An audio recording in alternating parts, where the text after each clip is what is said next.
Vamos a pasar con la presentación de Leonardo. Bueno, lo mío es, digamos, un enfoque por ahí rotundamente diferente al de Luciano, en el sentido de que soy economista y generalista, en el sentido de que trabajo temas de desarrollo, financiamiento del desarrollo, y me he metido con temas de cambio climático y transición hace un par de años. Pero es un tema que atrapa y por lo urgente, digamos, como dice el llamado a esta reunión, que agradezco a los organizadores el haberme invitado, que es todo un lujo compartir el panel con el resto de los panelistas.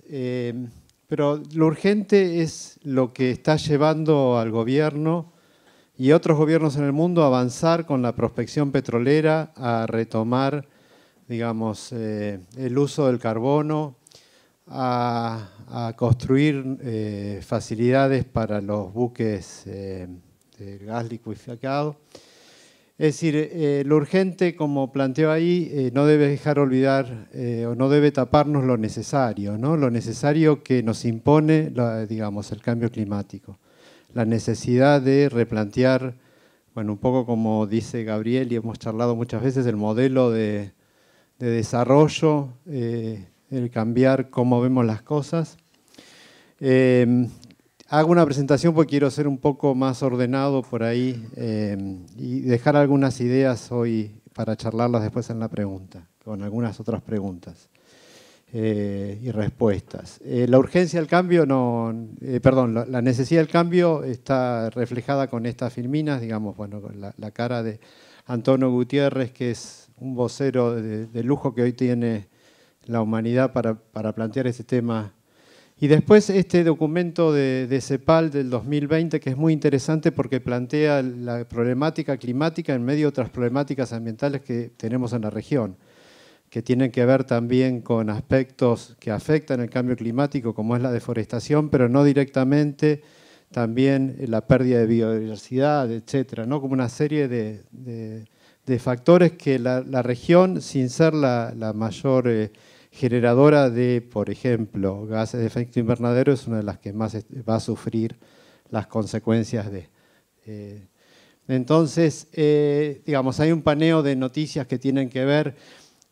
Hay dos puntos que quiero plantearles a ustedes. Hacia dónde vamos desde el punto de vista económico del desarrollo, digamos, estamos entrando en una era que tiene que ver más con fuertes incertidumbres, es decir, con la irrupción de una incertidumbre radical, y no con una situación de riesgos, digamos. Nosotros estamos acostumbrados, economistas, ingenieros, biólogos, digamos, la humanidad está acostumbrada a pensar en riesgos. Entonces, en base a una apuesta, tomo una decisión. Es decir, soy una persona adversa al riesgo, entonces, si la probabilidad de fracaso de tal acción es alta, directamente sigo con lo mío. Si la probabilidad es baja, por ahí, digamos, arriesgo. Y hay otros que toman riesgo. Pero eso tiene que ver con probabilidades, con distribuciones conocidas, con hechos que a priori pueden conocerse qué es lo que va a pasar. Lo que estamos planteando con el cambio climático, lo que estamos planteando con la pérdida de biodiversidad, es que nos enfrentamos a situaciones que no sabemos a dónde dispara. Es decir, si la humanidad se sigue con, por ejemplo, con la deforestación del Amazonas o del Gran Chaco, no sabemos con lo que puede pasar en el clima en Argentina. Es decir, son estos puntos de quiebre que hablan los científicos que nos pueden llevar para cualquier lado, entonces no hay modelos que puedan describir. Entonces, lo mismo pasa con el cambio climático. Y las situaciones estas de incertidumbre lo que generan es mucha, digamos, en la gente actitudes de mucha angustia, ¿no? Es decir, y por ahí actitudes de disparar a futuro sin saber lo que puede generar. Una de las cosas que está pasando es lo que, digamos, la guerra en Ucrania, ¿no? Que mucho tiene que ver el cambio climático, tiene que ver con el que se está dejando un combustible que es del pasado, ¿no? Las reacciones que surgen ante la pérdida que irremediablemente se va a dar en la geopolítica del mundo. Entonces, ahí hay un par de comunicados, que este salió ayer de la Unión Europea, que plantea que es irremediable, digamos, el camino hacia la transición energética. Es decir, el camino hacia los renovables es algo que geopolíticamente Europa no lo va a dejar de lado. Por más que entre en el carbón, después lo podemos discutir, ¿no? La decisión de Alemania de reabrir sus minas de carbón o seguir importando más, no importa. Pero, digamos, geopolíticamente se quemó una vez y no quiere volver a quemarse, entonces están planteando. Lo mismo plantea, digamos, ese Carbon Tracker, que es una ONG o una think tank trabajando sobre este tema, plantea que es irremediable este aspecto, ¿no? Entonces, si es irremediable esto, digamos, si vamos hacia esa transición, lo que vamos a tener, aquellos que todavía tosudamente, por algunos intereses que están detrás, y después vamos a plantearlo, es lo que vamos a un problema muy grave de crisis económica financiera, que ahí vengo yo como economista a plantear qué significa los stranded assets, digamos, y digamos, los activos varados, qué significa eso, que es, digamos, la parte financiera del riesgo climático, del riesgo del cambio climático, ¿no? Así que bueno, pasamos a la, digamos, tenemos lo que se llama, y por ahí Gabriel después va a avanzar un poco con lo que es el presupuesto de carbono.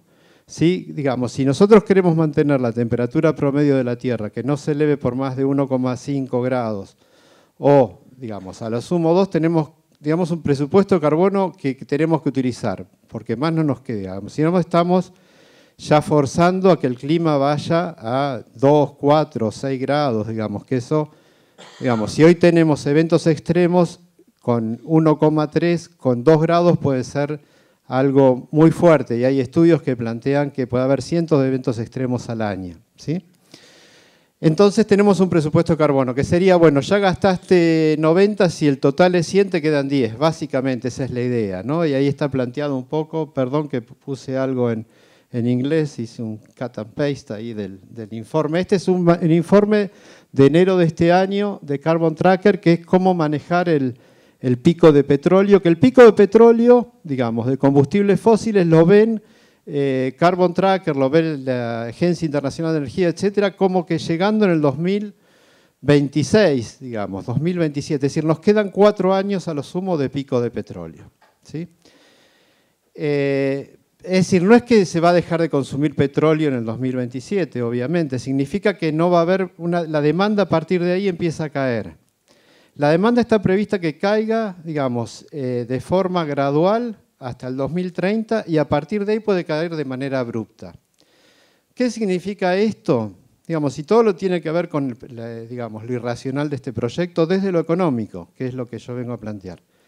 Es decir, si la demanda de petróleo cae, ¿sí? Que es lo que digamos, plantean las principales ONGs, lo que plantea las Naciones Unidas, lo plantean las INSAG, etcétera, toda la plata que estoy invirtiendo ahí me queda como un activo varado. Es decir, todo eso va a generar la salida de los inversores.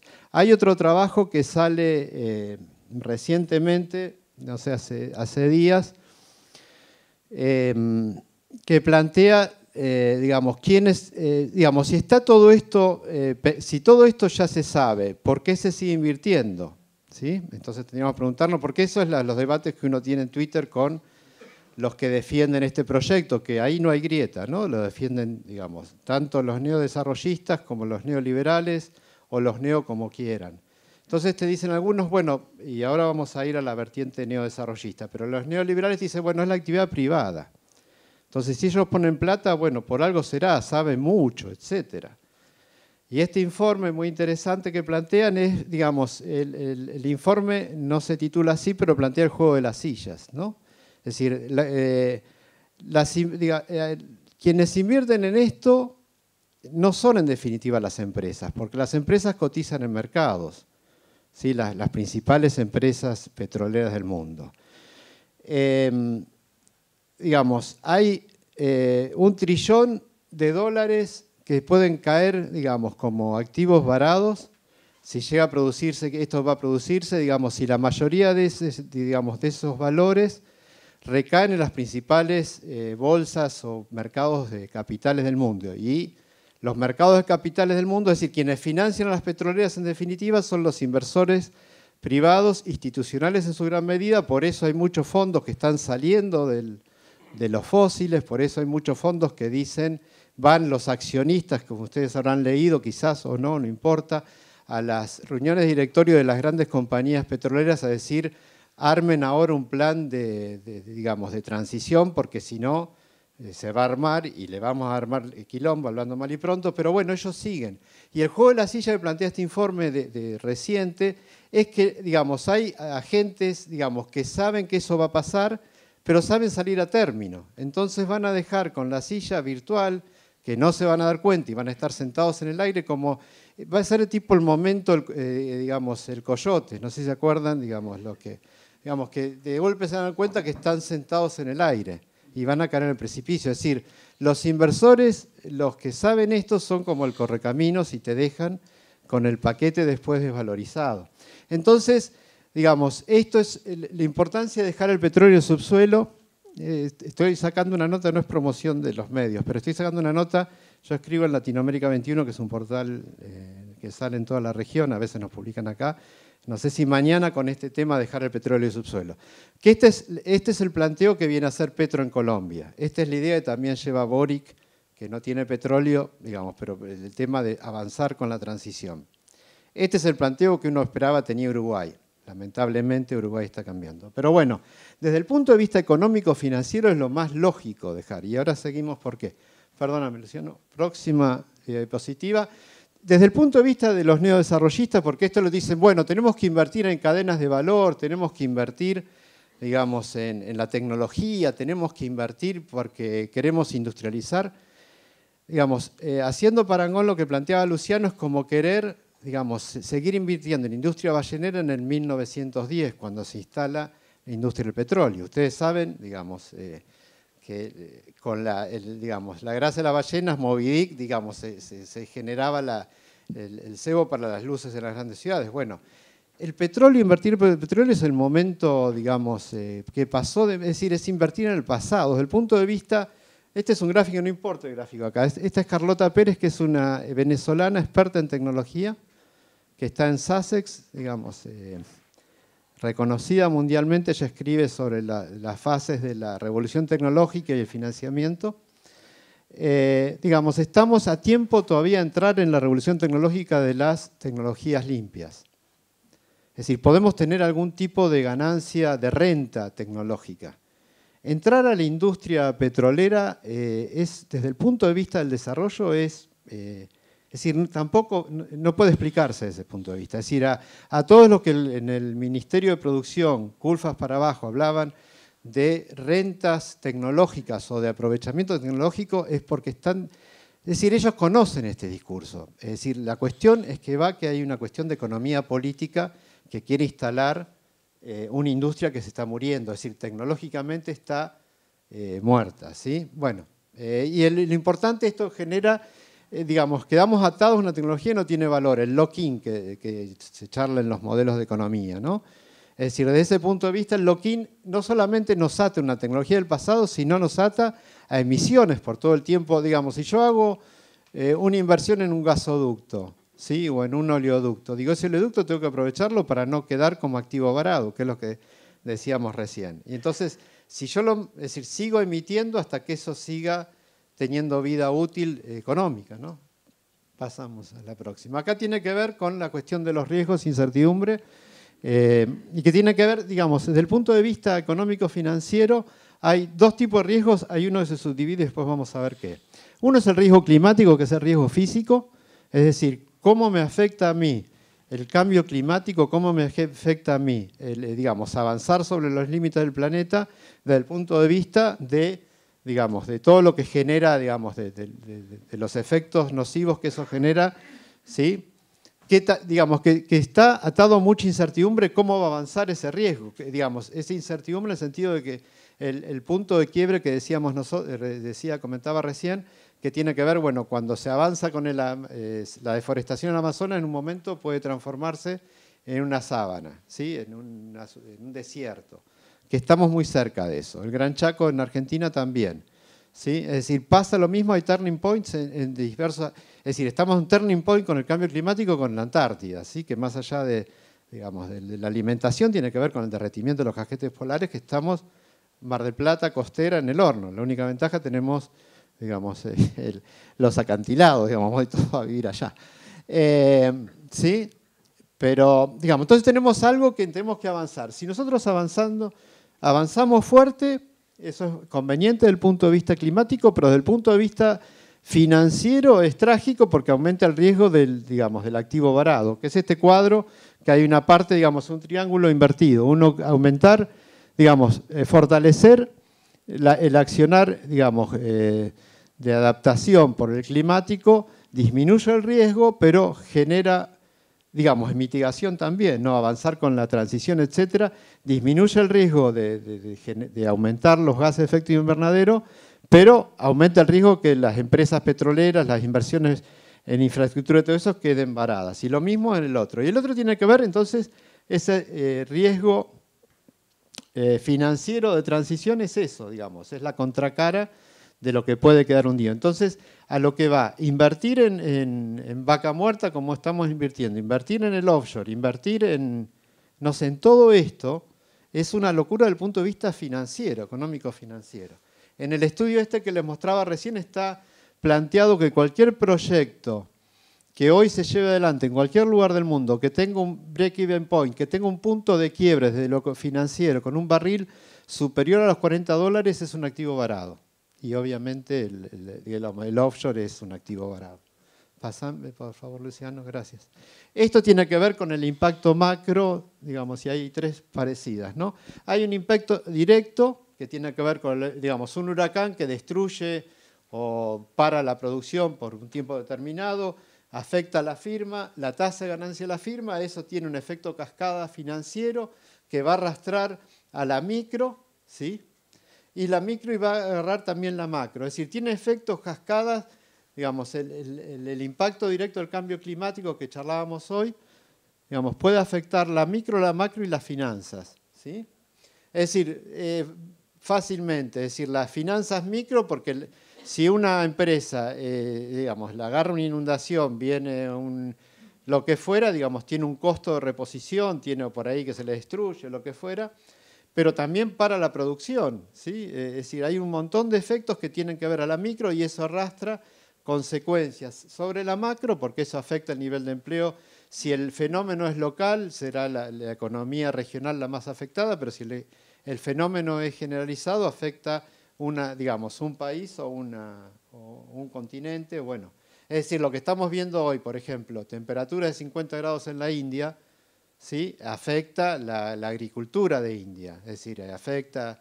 Entonces eso tiene que ver. Vamos al otro que es parecido. Es decir, es el efecto financiero. Es decir, hay macro, financiero y derrame. Este financiero es el que le decía recién, que tiene que ver con el activo varado, ¿sí?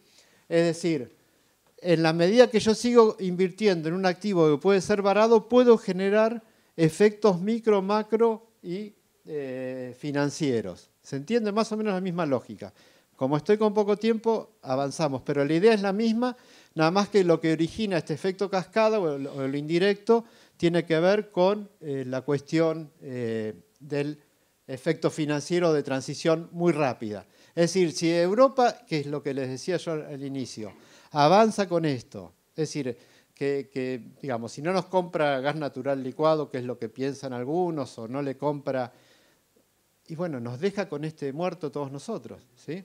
Vamos con el tercero. El último tiene que ver con el derrame, que es la situación que pasa con Argentina, pero también le pasa a Ecuador en la región, también le pasa. Es decir, no somos productores importantes de petróleo ni de gas, entonces nos pueden dejar, digamos, no sabemos cuándo la transición va a ser, digamos, la transición viene de alguna forma exógenamente impuesta a nosotros, ¿se entiende? Es decir, si yo soy Europa, digamos, que es lo que estamos viendo ahora, Europa dice, bueno, voy a acelerar la transición, yo tengo poder, es decir, vienen los rusos, bueno, me cago en los rusos, un momento que, digamos, me doy cuenta que los rusos no son tan buenos como eran hasta hace 2 minutos, bueno, acelero la transición.